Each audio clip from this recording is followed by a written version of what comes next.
Ya, saat ini saya sudah bersama dengan Sefty Oktarianisa dan juga Hadijah Alaidrus selaku editor CNBC Indonesia. Saya mau tahu nih, kan sebenarnya ini yang disampaikan, yang dirilis ini baru poin-poin yang dibicarakan gitu, tapi belum ada hasil fixnya gitu ya. Tapi yang jadi pertanyaan besar juga adalah salah satunya adalah TKDN. TKDN ini kan sebenarnya kita ingin biar banyak produksi di dalam negeri meningkat dan lebih besar gitu angka produksi di dalam negeri. Nah, kalau misalkan TKDN ini ditekan, walaupun untuk sektor-sektor khusus ya, tadi kan dibilang teknologi, IT dan sebagainya, apakah itu justru nggak jadi bumerang? Artinya kan PHK atau mungkin pengurangan lapangan kerja. Gimana Mbak DJ? Pertama, Safinas, produksi, kita juga khawatir produksi nanti akan berkurang. Dan kita juga berharap sebetulnya pemerintah juga bijaksana dalam hal ini, tidak semua barang mungkin dilepas TKDN-nya, tetapi barang-barang tertentu ya, mungkin contohnya let's say tadi barang elektronik atau barang IT ya, yang terkait dengan IT. Seperti misalnya barang-barang mahal yang seperti handphone contohnya. Ada salah satu handphone seperti iPhone kan memang dari US dan ini juga cukup tidak terjangkau sebetulnya kalau secara harga bagi masyarakat menengah bawah, terutama menengah level ke bawah gitu. Nah ini it's okay kalau ini mau dibuka TKDN-nya karena tidak semua masyarakat mengkonsumsi iPhone gitu.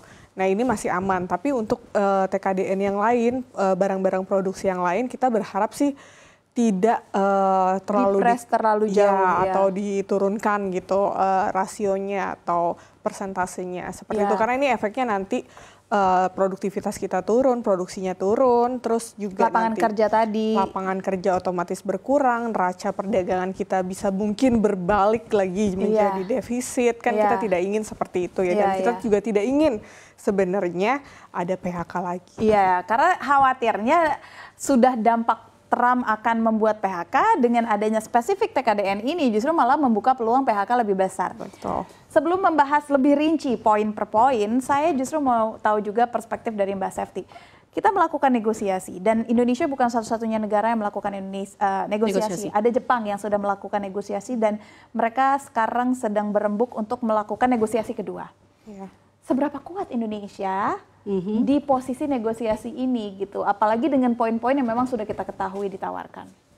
Kalau redaksi melihatnya, setidaknya itu dari rilis yang disampaikan Kementerian Luar Negeri, ada dua hal nih yang bisa kita lihat sepertinya menjadi kekuatan Indonesia.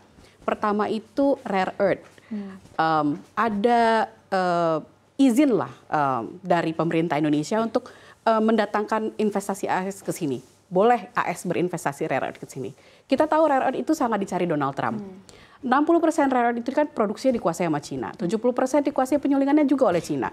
Trump itu koar-koar kemana-mana, dia cari rare earth. Buktinya dia bikin di Ukraina, dia bilang boleh kita berdamai. Salah satunya Ukraina harus kasih apa ke US dengan rare earth. Atau di di Denmark, di Greenland itu juga kan sasaran US adalah, sasaran Trump adalah rare earth.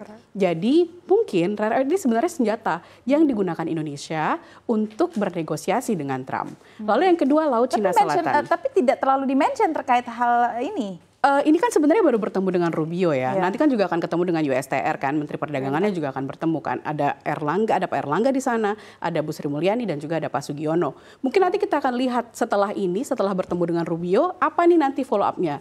Nah yang kedua tadi selain rare earth itu juga Laut Cina Selatan. Laut Cina Selatan juga disebut loh di situ. Kita tahu bagaimana China saat ini benar-benar ekspansif sekali di Laut Cina Selatan. Dulu tahun 2018 waktu perang dagang pertama diberlakukan Trump itu pernah memberikan hukuman kepada perusahaan minyak Cina CNOOC itu sebagai perusahaan di dalam daftar hitam karena masuk ke Laut Cina Selatan dianggap ilegal. Melakukan eksplorasi di Laut Cina Selatan dengan cara ilegal karena dianggap itu kan masih tanah sengketa, masih lahan perairan sengketa. Bukan laut China juga. Punyanya China, itu kan bagi AS gitu kan. Karena mungkin ada irisan dengan Filipina atau irisan dengan Vietnam dan sebagainya. Nah, jadi dari situ kita lihat mungkin itu juga akan menjadi kekuatan Indonesia. Bagaimana Indonesia bisa mungkin dalam tanda kutip mensupport US di Laut Cina Selatan. Oh, itu makanya Laut Cina Selatan disebut-sebut ya. Karena pasti masyarakat US wondering. kepentingannya besar sekali di Laut Cina Selatan sebenarnya kan. Karena pasti wondering nih, kenapa Laut Cina Selatan dibawa menjadi poin negosiasi Indonesia. Mungkin kan masyarakat nggak ada yang paham terkait hal ini.